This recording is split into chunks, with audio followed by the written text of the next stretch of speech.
You can hold this bite in your hands and just move your fingers down over the top of it as you twist it, like I'm doing right now, and it won't come undone on you. This stuff's waxed anyway, so it stays together pretty good when you're making these, getting ready to form these loops.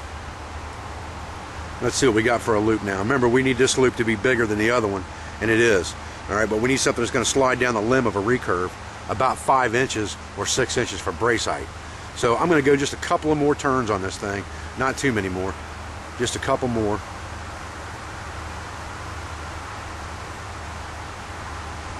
And then we're going to flip it over, just like we did the first time, and match our opposites up and start making our loop. Okay? So I'm going to go down here and match my opposites up. Start with one side, roll it toward me, just like I did with the other. Mesh them together all the way down the tag end here. Now remember, this bowstring will stretch, okay? So if it's a little bit shorter than you wanted it to begin with, it's probably not going to be that big of a deal. You can untwist it a little bit on the bow.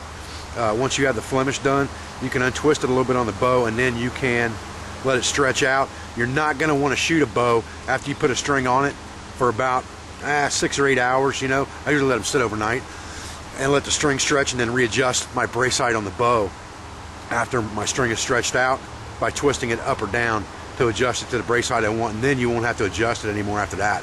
It'll pretty much stay where it's at. So let me get these two melded together and we'll go to the next step. Alright, so when we're done, this is what we got.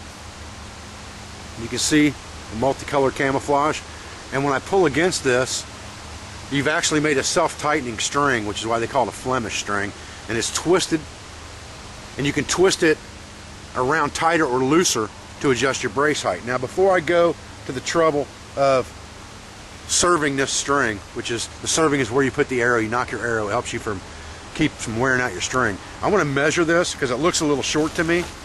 If it's only 39 inches or something, I'm not going to worry too much about it because it's going to stretch anyway. But I want to get my machete out real quick and measure it and see what I got.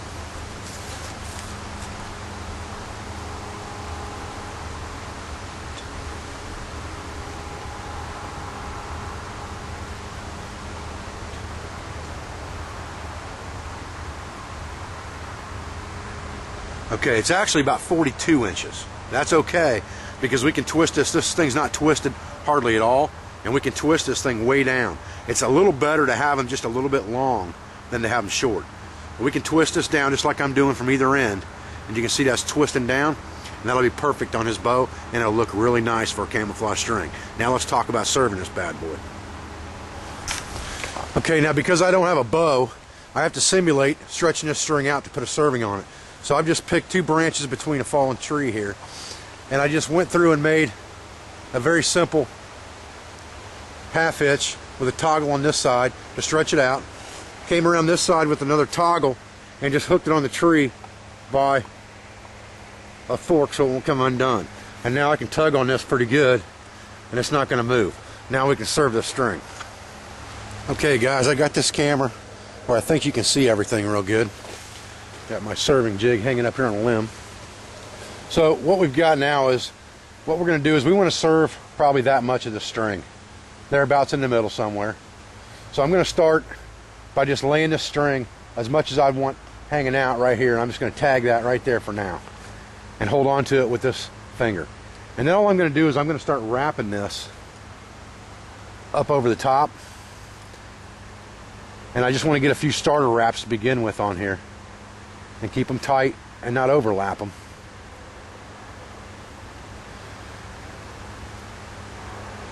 Tighten up my jig just a little bit here because she's a little bit loose. And then I'll bring it up toward the string here. And wrap it around a couple more times. Make sure I'm going the right direction with it here. That's important so it doesn't want to ride the other way on you. Okay, now I'm going to tighten this up, my starter loops, stretch this out just a little bit, tighten this up together, just like that. Then I'm going to pull it up to the string, and there's a groove in there you can see for the string. And I'll bring that up to the string and then I'll start just flipping it over the string, and it will self-wind itself. Now there's ways to do this a whole lot faster. If you've got this on a bow, you can actually bounce the string up and down on a bow, and this jig will self-wind, and you can do this chore right here in about 30 seconds or less. This is going to take a few minutes because I'm going to wrap this thing by hand, but it's okay. You can do it this way too.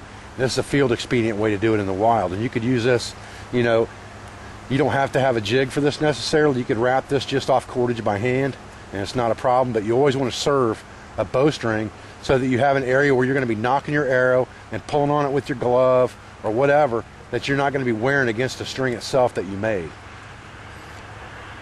I'm going to unwrap this string just a little bit because it tends to wrap around the string as you're going, and keep it fairly straight out here. And just keep on wrapping until I get this thing as long as I want it, and then I'll show you how to tie it off.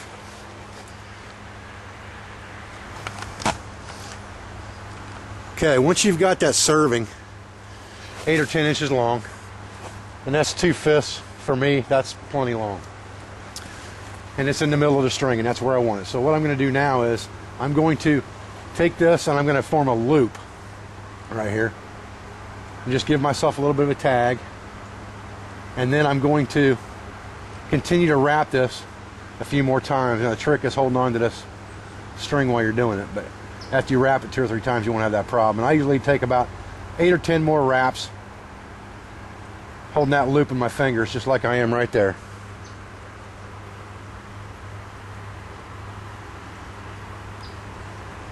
So when I'm done, what I've got is, pull this down a little bit.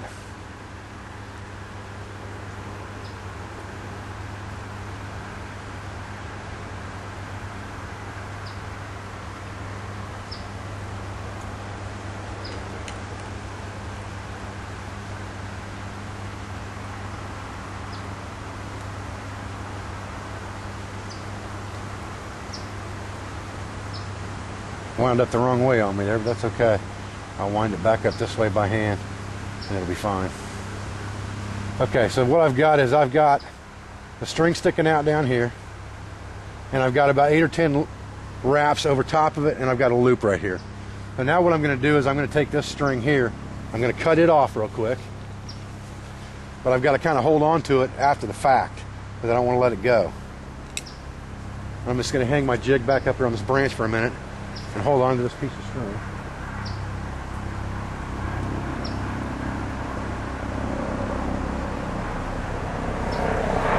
Now what I'm going to do is I'm going to put this through my loop just like this and draw it down tight, and then take this tag in, pull that loop tight, and what I want to do is I want to pull that string back through just like that. Doesn't have to go all the way through as long as it's pulled through a few of the loops. Then all I'm going to do is I'm going to get rid of those tags very carefully, just like that and that. And now I have a served and finished bowstring.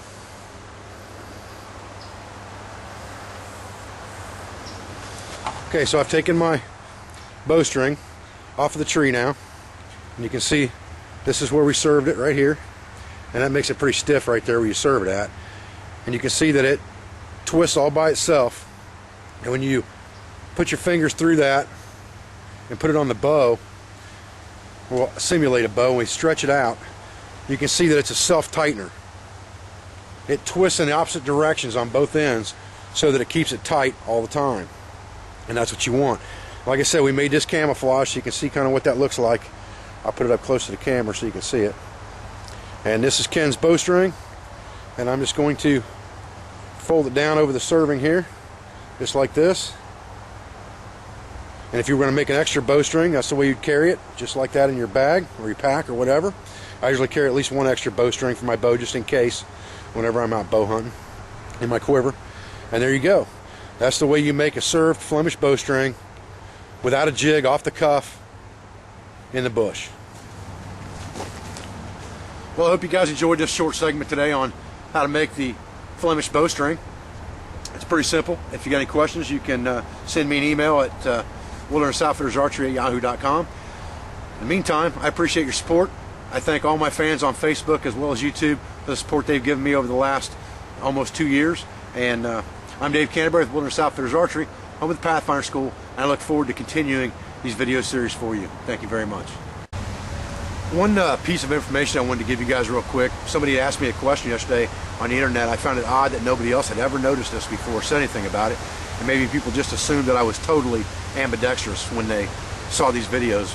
And I am, for the most part, ambidextrous. But somebody asked me yesterday on one of my videos, why do I carry my knife on my weak side all the time? I'm left-handed. That's pretty much common knowledge now. But I always carry my knife on the right side, except my Tom Brown tracker. I custom made a sheath for it that's left-handed carry. But the reason I generally don't mind carrying knives on the right side is because I try to practice things as they would be in a real life situation. And if I go into the woods for a long period of time, for a wilderness self-reliance situation, we've talked before, the two firearms that I would carry would be a Ruger or Remington 22 rifle semi-automatic and a P22 pistol, okay? Smith & Wesson P22 pistol. And I carry that on the left side because I'm left-handed and I shoot left-handed. So for me to carry a knife on the left side and always reach to the left side for a knife every time I want my knife would mess me up in a real life situation, because in a real life situation there's not going to be a knife on the left side, there's going to be a sidearm. So that's why I always carry my knife on the weak side. Just a little piece of information for you guys so you understand why the Pathfinder does what he does.